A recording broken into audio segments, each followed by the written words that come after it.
How's it going, guys? It's me again, Hannah. I'm the writer of This I Know curriculum and your host for the KC Juice Box, where we talk about keeping a fresh and sweet kids' church.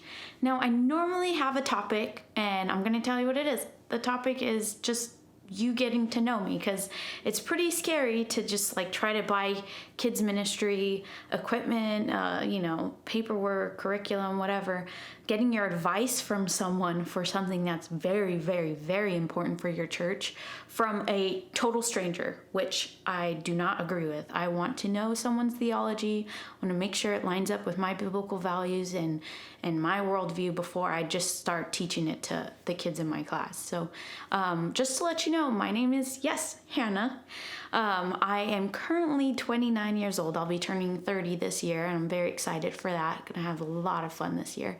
But I've been serving in kids' church since I started when I was in 6th grade. And let me tell you, I was voluntold to serve in kids ministry. My parents, solid parents. My dad's been a pastor my whole born life. And so after a couple years of living in the United States and being a pastor's kid, right when I was on the verge of joining junior high, beginning 6th grade, my parents told us that we're going to be moving to Japan to be missionaries the next month. So there was a 1-month notice, and then we packed up all our bags and left. And so when we were in Japan, everything was new. I'm sure there's culture shock. I wasn't saying things right. Obviously, it was awkward. You're at that awkward junior high stage, and you throw yourself in a bucket of new culture, and then there you go. I am from Japanese and Mexican descent. So if you're wondering, what is she? Is she Hawaiian? What is she? I wish. Hawaiian people are gorgeous. But yes, I'm Mexican Japanese, so moving to Japan wasn't too much of a problem as far as I was learning Japanese before I went. And it wasn't hard getting visas out there because my grandmother still kept her Japanese citizenship. So we just became permanent residents. And so it worked out great. We could do everything except vote, basically. So that was fine with us. So fast forward that time. When I was in Japan, I was there for all of junior high and high school. So even though I was born in America, born in California, that key age of growing up and becoming my own person was spent on the mission field in Japan. And so while we were there, I helped out in kids ministry. Like I said, I was voluntold to help out in kids ministry. But then right when I started deciding to just, have a personal relationship with God and Jesus and giving my life to him and being okay, this faith is mine now. It's not my parents. Just because I'm a pastor's kid, missionary kid, did not mean that I had my own personal relationship with God. And so right around the age of, I'd say 15 was where I just thought, this is my own faith. I'm going to follow God. I'm going to make decision to follow him. And that's when I had a bit more responsibilities after that. My mom ran the kids ministry for my dad's church. And so as I started developing my giftings, I got really good in Japanese. I would teach toddler class, and I would mess up on what I would say all the time. But the little kids, they're cute. They're 2, 3, 4-year-olds, 5-year-olds. I would make a mistake, say a word wrong, and then they just smile and nod okay. And so, I got better at Japanese. And then after a while, my mom started having me be more in charge, which luckily, don't worry, it's a small church. It's not like these mega American churches where you have hundreds of kids and it's ran by a high schooler, which in this case, the kids ministry was ran by a high schooler, and that was me. And I did it with a couple of my friends too. We were teenagers, but we scheduled things out and we planned activities and we translated lessons. And then we had 2 different groups. We had the preschool side and the elementary side, and we did all this. And it looking back, it was a lot of work, but it was so key for where I am now. But we did all of this with a budget of I don't know, I would say it was $10 a month. We just had us and a bucket of candy and then a couple whiteboards, and then occasionally we'd splurge and then buy a whiteboard marker for $2. But anyways, it was good times. So Yeah, so after that, I was able to move back to the United States after graduating high school, and I attended Bible college. So I am an alumni of Calvary Chapel Bible College when it was back in Murrieta, and I just spent that time fully diving into the Bible. And it was great. I loved it. I met my husband there. Some of the best friends I ever have are from there, and I still have solid relationships with them. And so that was like a very, very fun 2 years of my life. After that, I got married.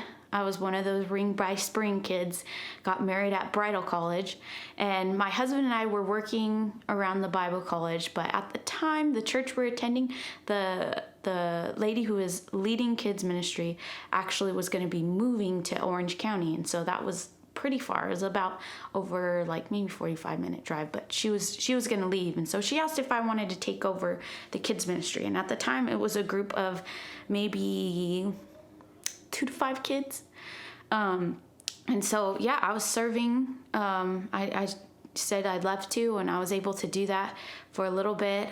It was a very small church. There was no building. We just kind of used a room out of the whole, one room of the campus, right? So it was like a college, but the church had they meet on Sunday, and it was one of the classrooms, and the kids in kids ministry, after worship, they go to a different classroom upstairs. And so it wasn't a permanent space. It was a temporary shared space. And so we would set up and then take down. And so that was really great as it was. We had such a good time there. And then I had my first baby. And so I did kind of step down a little bit. I just kind of managed things instead of manning things every Sunday. And then it still went great. I love the kids there. Some of them tell me that it was the best time they had, and I loved hearing that. That was great, because some days you just don't know what you're doing, right? You just don't know what you're doing.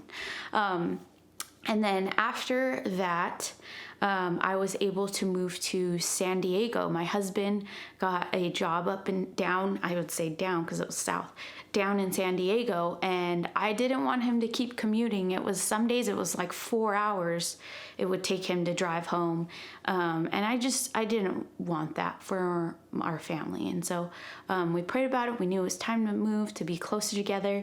So we moved to San Diego, and it was not as exciting as you think it would be. San Diego is very pricey, and it's hard because it's a town where you either grew up there your whole life or you're there for a couple months in the military or whatever. You're just there temporarily, then you move. So we did move there. I was able to have my second kid there, and I found a church that was great with kids ministry. It was harder for me as going from that Bible college experience, being around all my friends all the time, just constantly just doing like deep studies in the Bible, to going to church maybe once a Sunday, and it was very different, very different. But after I had the 2 kids, I wasn't serving, there was probably, I would say maybe it was about 2.5 years that I just didn't serve in kids ministry at all. I just kind of had my personal kids ministry of my own 2 kids. You're just at home pastoring them. And so I started serving in kids ministry at this new church in San Diego. And there was a video, they needed kids ministry workers. I've been there, I know what that's like. And I thought, you know what?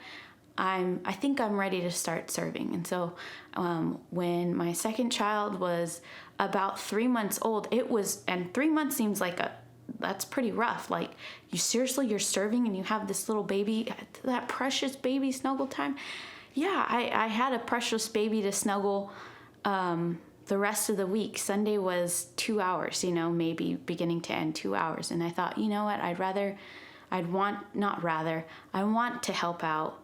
And these ladies in the kids ministry, you give a lady who loves babies a 3-month-old, and she is over the moon. So these ladies were soaking my kid up. They loved him. I'd go in, they'd be asleep, They'd be like, he fell asleep again. I'm like, oh, good. I'm happy for you. And so I was able to serve freely, knowing that this lady, I had no family close by local. There's no family local, so the church became my family. So it worked out great. They were helping me raise my kids, and on Sunday mornings only. So after a while, they asked if I wanted to be employed at the church, and this was a bigger church. I went from consistently going to all these tiny churches, and even my parents' church isn't a mega church at all. In Japan, it was like the kids ministry would be like 20 kids, and we're like, yeah, 20 kids, yeah. And then in Murrieta, it was like maybe 5 to 10 kids. And then you come now to, I'm in this church in San Diego, and it's 500 kids weekly, divided between Sunday morning, Wednesday, and Saturday night. That's a big jump. That's a big responsibility. We did things differently that we wouldn't have done in a smaller church, but we also did things kind of the same. You still plan games, you still plan teachings, you still plan activities, you just plan it times, go from 5 to 500, and you just do the math and make more copies and stuff. So I was able to be at the church in San Diego for a long time, actually. It was about 4 years that I served on staff, and I started off 6 months part-time, and then after that I had a full-time position for about three and a half years, I think. You get mom brain, but and it was great. I loved it. And throughout COVID, I was there and things shut down. But guess what? I didn't shut down.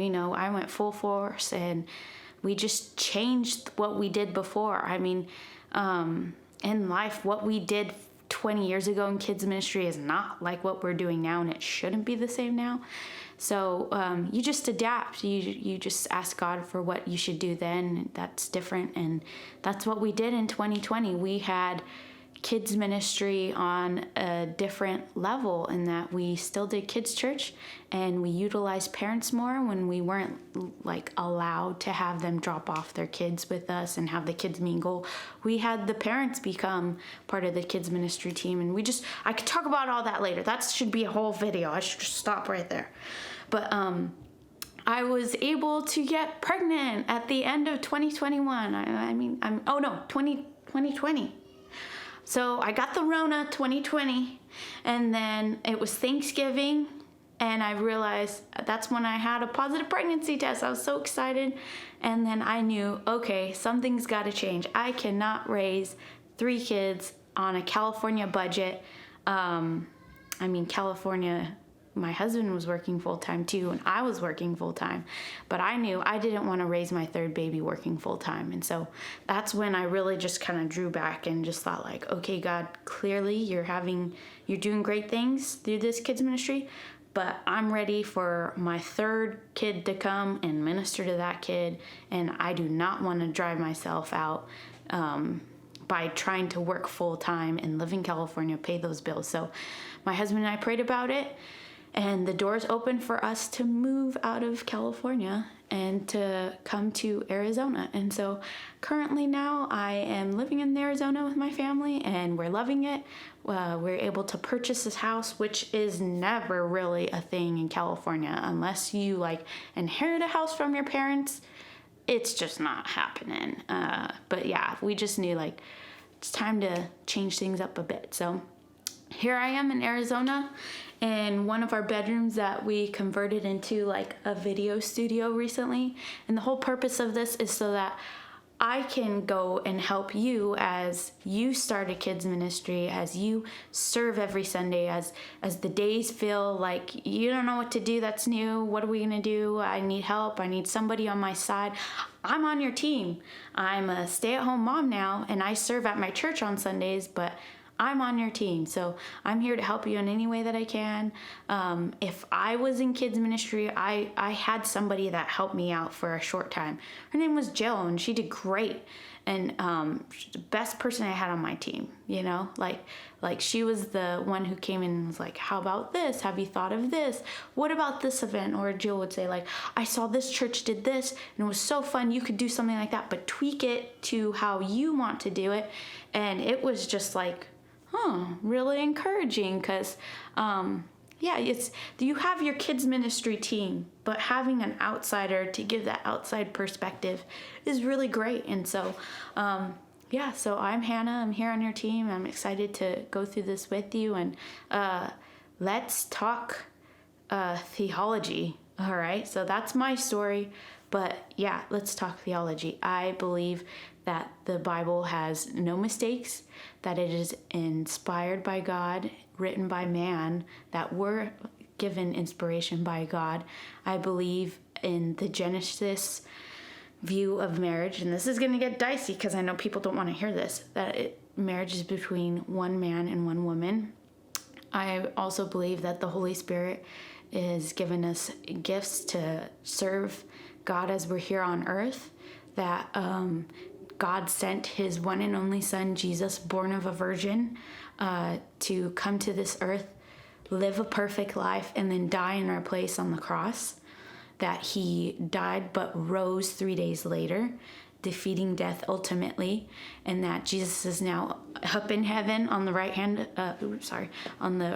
of God, and that they're preparing a place for us to join him in heaven, that in order to go to heaven, you can't go based off of, because your grandma follows God, your parents. No, I believe that you get to heaven through confessing with your mouth Jesus is Lord and believing in your heart that God raised him from the dead and will be saved with him. I also believe that Jesus is going to come back to earth, and when he does, we will be with him in heaven. I believe and hope and anxiously await a pre-tribulation rapture. So that's a revelation thing, in case you're like, what is she talking about? Don't worry. Like, if it's going over, don't worry. I'm just saying this for everybody else, But yeah, so that's, I think I pretty much covered it. Yeah, I think so. So I'm looking forward to getting to know you here on YouTube and becoming your YouTube cheerleader. And so I hope this has helped you. And if it does, please like and subscribe the video. I know I'm going to say that at the end of every video, and you might be like, okay, this chick's annoying me now. It's a little too much. But seriously, it does wonders in the YouTube channel for me. And so, just like and subscribe as much as you can. Share this with a friend if you need to. Comment down below if you disagree with something theology-wise. If you think I forgot something, whatever you want to think. Comments are there for you to leave your comments, Just drop your 2 cents down below and I'll put it in my bank, okay? But yeah, so thank you so much for tuning in. I'm looking forward to getting to know you, and I'll see you later.